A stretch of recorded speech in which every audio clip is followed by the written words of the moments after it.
Hello, good morning everyone, welcome to my channel and welcome to another study blog. তো কেমন আছো সবাই? আশা করছি ভালো আছো। আর কেমন চলছে তোমাদের প্রিপারেশন জানিও। তো থাম্বনেল দেখে তো তোমরা বুঝেই গেছো যে এটাই আমার লাস্ট ব্লগ হতে চলেছে। তো কেন এটাই শেষ ব্লগ তোমাদের সাথে সবটাই শেয়ার করব, পুরো ব্লগটা দেখতে থাকো শেষ পর্যন্ত। তো যাই হোক, লাস্ট কিছুদিন থেকে আমি একটু লেটে ঘুমোচ্ছি আর সকালেও ঘুম থেকে লেটেই উঠছি। তো আজ ঘুম থেকে উঠেছিলাম প্রায় 5:30টায়। তো নিজের মতো একটু পড়াশোনা শুরু করেছিলাম। আজ ব্লগ শ্যুট করার কোনো প্ল্যান ছিল না। তো সকালবেলায় ব্রেকফাস্ট করে এখন প্রায় 7:30টার মতো বাজে। তো এখন থেকে আমি আমার ব্লগটা শুরু করেছি। পুরো ব্লগটা দেখতে থাকো, আশা করছি তোমাদের ভালো লাগবে।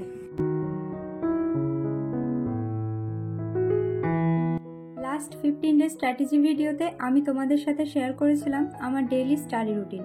তো মর্নিং টাইমটায় আমি বায়োলজি রেখেছিলাম আর সেই অনুযায়ী আজ সকালবেলায় বায়োলজি নিয়ে বসেছি। তো আজকে দুটো চ্যাপ্টার রিভিশন করব। ফার্স্ট চ্যাপ্টার হলো plant pathology and second chapter hormone. তো হরমোনটা একটু বড় চ্যাপ্টার, উদ্ভিদ হরমোন প্রাণী হরমোন দুটো ইনক্লুড আছে। তো আজকে দুটোই কভার করার চেষ্টা করব। আর এক্সামে যেহেতু বেশি দিন নেই, সো এখন আর নতুন করে কিছুই পড়বো না, জাস্ট যেগুলো পড়া আছে সেগুলো রিভিশন করছি। তো চলো এবার তোমাদের সাথে এই হরমোন চ্যাপ্টারটা নিয়ে একটু ডিসকাস করা যাক। তো প্রিভিয়াস ইয়ার দেখে তো এটা বুঝতে আর বাকি নেই যে এই চ্যাপ্টারটা কতটা ইম্পর্টেন্ট। আর শুধুমাত্র এএনএম জিএনএম নয়, প্রত্যেকটা এক্সামে কিন্তু এই চ্যাপ্টার থেকে একটা দুটো প্রশ্ন এসেছে। আর এএনএম জিএনএমে তো একটা দুটো নয়, অনেকগুলো প্রশ্ন এসেছিল। তো প্রাণী হরমোন এবং উদ্ভিদ হরমোন দুটোই সমানভাবে ইম্পর্টেন্ট। উদ্ভিদ হরমোনের মধ্যে যেগুলো পড়তে হবে সেগুলো হলো অক্সিন, জিবেরেলিন এবং সাইটোকাইনিন। তো এই তিনটে হরমোনের উৎস, রাসায়নিক উপাদান এবং রাসায়নিক প্রকৃতি, এগুলো ভালো করে পড়তে হবে। এবং প্রাণী হরমোনের কথা যদি বলি, এখানে তো প্রত্যেকটা লাইন ইম্পর্টেন্ট। বিশেষ করে হরমোনের সাথে রিলেটেড যে রোগগুলো আছে সেগুলো একটু ভালো করে পড়তে হবে। আর এগুলো আমি ক্লাস 10-এর বই থেকে পড়ি।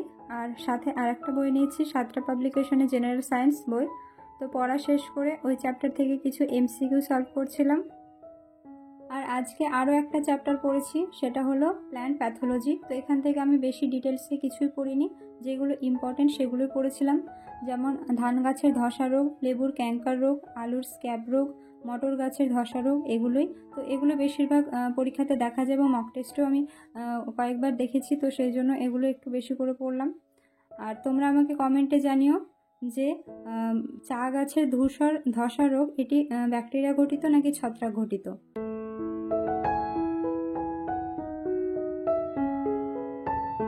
তো যাই হোক, সকালের পড়া কমপ্লিট করতে করতে এখন প্রায় 12:30টার মতো বাজে। মাঝে একবার উঠেছিলাম খাওয়া দাওয়া করতে। আর এখন আমার একটাই কাজ আছে, সেটা হলো ঘর মোছা। তো সেই কাজটা কমপ্লিট করে আমি স্নান করে নিয়েছি। এখন প্রায় 1:30টার মতো বাজে। তো ওইদিকে 10:30টার সময় খাওয়া দাওয়া করেছিলাম, সেই জন্য এখন আর খিদে পাইনি। তো একেবারে পড়াশোনা কমপ্লিট করে খাবো।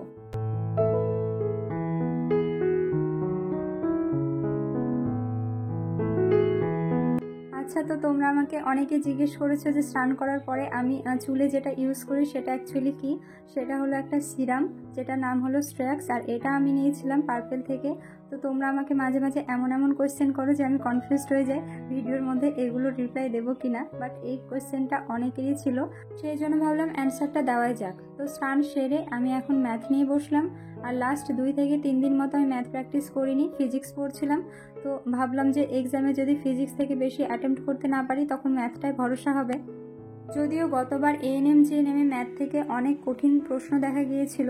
তো এবার কীরকম কোশ্চেন আসবে কিছুই জানা নেই।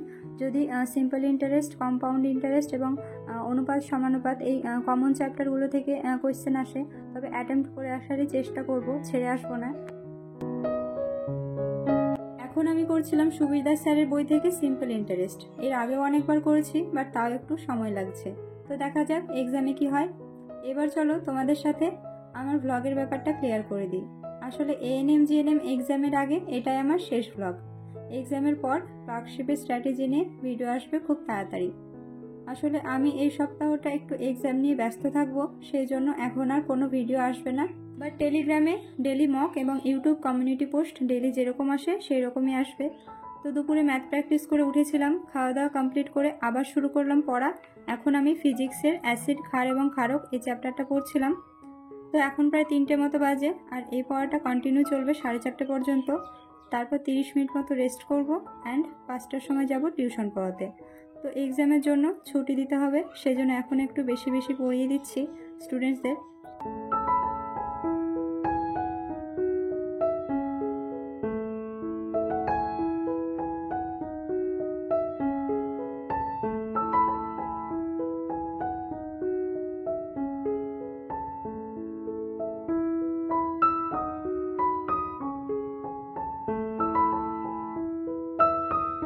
পড়িয়ে বাড়ি আসার সময় আমাদের বাড়ির সামনের আকাশটা অনেক সুন্দর লাগছিল। তো সাইকেল থামিয়ে কিছুক্ষণ বাইরেই দাঁড়িয়েছিলাম। আর এখন প্রায় 7টার মতো বাজে। তো বাড়ি এসে ফ্রেশ হয়ে একটু হালকা টিফিন করেছি, চা মুড়ি, দেন বসলাম মক টেস্ট দিতে এএনএম জিএনএম-এর। আমার ওএমআরগুলো বোথ সাইড জেরক্স করে নিয়েছি। তো এতে একটাই সুবিধা, জেরক্সের টাকাটা কম লাগে।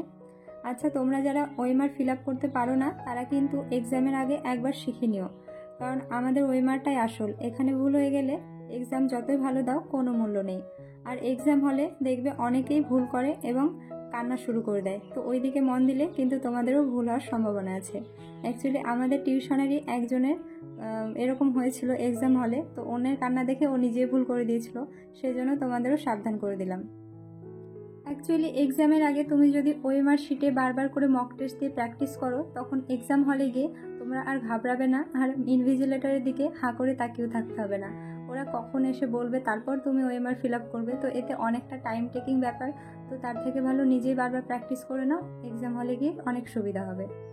তো আজকে এক্সামটা শুরু করেছিলাম 8টার সময়, আর এখন প্রায় 9টা 20 মতো বাজে। তো আমি একটু কম সময় নিয়ে মক টেস্ট দিচ্ছি, আর এখন আমি শেষ করব। তো খাওয়া দাওয়া কমপ্লিট করে জানালা দরজা সব লাগিয়ে দিয়েছি। এবার আমি নাম্বারগুলো কাউন্ট করব। অ্যাকচুয়ালি এএনএম জিএনএম-এর নাম্বার কাউন্ট করা একটু ঝামেলা, ক্যাটাগরি 2, ক্যাটাগরি 1 আর ক্যাটাগরি 2 এর নাম্বারগুলো একটু দেখে শুনে কাউন্ট করতে হয়। তো চলো এবার তোমাদের সাথে আমার আজকের স্কোরটা শেয়ার করি। আর জানো তো, স্কোর কাউন্ট করতে গিয়ে আমি যে কতবার ঘুমিয়ে গেছিলাম তা ঠিক নেই। তো এখন প্রায় 12:30 বাজে, আর আমি এখনও আমার নাম্বার কাউন্ট করতে পারিনি। তো ওইদিকে একটু ঘুমিয়েছিলাম, তারপর আবার উঠে পড়তে বসেছি। তো এই করতে করতে 12:30 মতো বাজে। তো এখন আমি শুরু করলাম। আর আজকের মক টেস্টে বায়োলজি থেকে খুব একটা বেশি অ্যাটেম্প্ট করতে পারিনি, মানে প্রত্যেকটা সাবজেক্ট থেকে ওভারঅল কম বেশি অ্যাটেম্প্ট করেছিলাম। আর সত্যি বলতে আমার অনেক ঘুম পেয়েছিল সন্ধ্যা থেকে, সেজন্য আমি আজকে খুব ভালো করে এক্সাম দিতে পারিনি মনের মতো।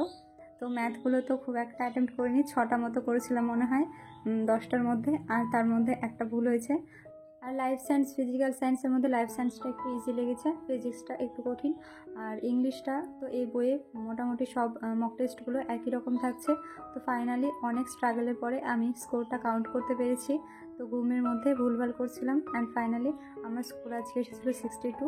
তো আজকে এই পর্যন্ত থাকলো। সবাই সুস্থ থেকো, ভালো থেকো, আর দেখা হচ্ছে নেক্সট ব্লগে খুব তাড়াতাড়ি। আর এএনএম জিএনএম অ্যাসপিরেন্ট যারা আছো তারা খুব ভালো করে এক্সাম দিও। আর এখন প্রায় 1টা মতো বাজে। তো আমি আমার বিছানাটা গুছিয়ে নিচ্ছি, এখন আমি ঘুমাবো। আর আজকের ব্লগটা তোমাদের কেমন লাগলো জানিও, ভালো লাগলে লাইক কমেন্ট শেয়ার করে দিও। আর চ্যানেলে যারা নতুন তারা অবশ্যই চ্যানেলটিকে সাবস্ক্রাইব করে দিও। টাটা।